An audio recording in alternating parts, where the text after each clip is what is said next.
Leanne Peche is the Managing Director of the Activations and Marketing Agency MATRIARCH, and she's going to tell us that she is concerned about the future of in-store activation. It's something that all of us, to a greater or lesser extent, normally on a Saturday morning have experienced. But what is it and where are we actually going to with this particular marketing discipline?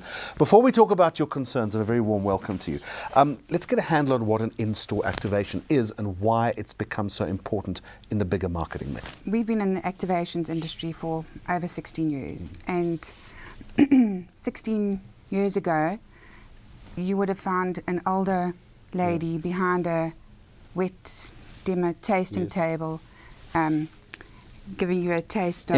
In other words, the good old days. The good old days. Yeah. I remember when I was a student, I remember actually going to a supermarket on a Saturday morning and I would have breakfast there for nothing. But you're going to say things have changed. Things have changed. Well, actually, we disrupted the trend 16 years ago with Nivea, and we brought in skin experts because we felt that the consumers needed to have more expert advice. And that trend grew and changed the way that in-store activations or in-store promotions happen. Leanne, where's the value, though, for the brand? Why does a brand need to engage in this type of marketing activity as opposed to perhaps a more traditional above-the-line or below-the-line approach? Because this is where your decision is made. So at the point of purchase, the consumer will decide product A or product B.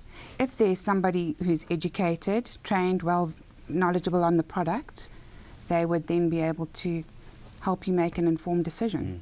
So that's what brands and our clients are trying to achieve. So the landscape in this respect has changed radically because I'm assuming the customer would expect a better experience than the little old lady that you referred to a moment or two ago. Correct. Yeah.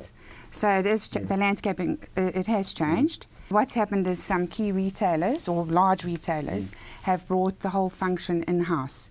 So, and I understand that they need to manage that because you know you can go on a Saturday morning and it could be a nightmare for you trying to go down the personal care aisle and have a number of promoters. People just jumping out and trying to sell you something. But you have a concern about this new policy? Yes, because the training is not the same.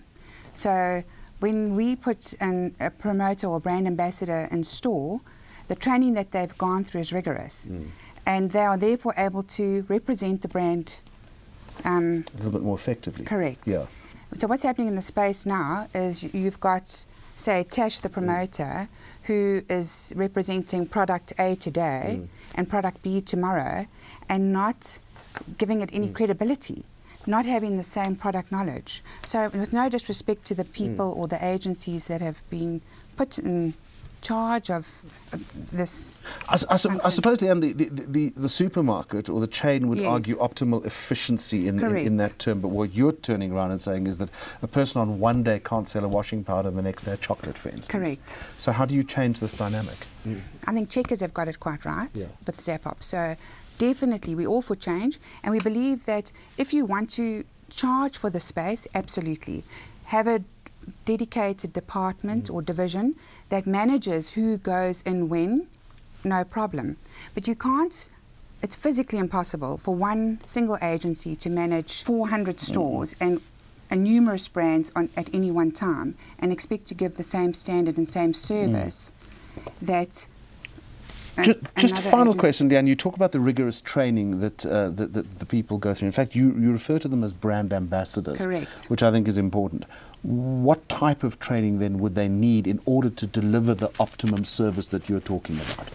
So if we have our training academy, the MATRIARCH training, where they go through, before we even start with any product knowledge, they go through rigorous training on sales technique, how to body language, how to approach a customer, and then they go into the product knowledge extensively. We try to choose students in that discipline. So for instance, if it is a skincare product, it would be a somatologist. They would then have a background to refer a frame of reference and would be able to give expert So advice. it's a very much an immersive approach as far as they're concerned. You want to make sure that the experience with the consumer is valuable, that this consumer is getting something out of it. All right. Thank you very much indeed for the insight. Leanne Peche from the Activations and Marketing Agency MATRIARCH. Appreciate your time. Thank you. Thank you.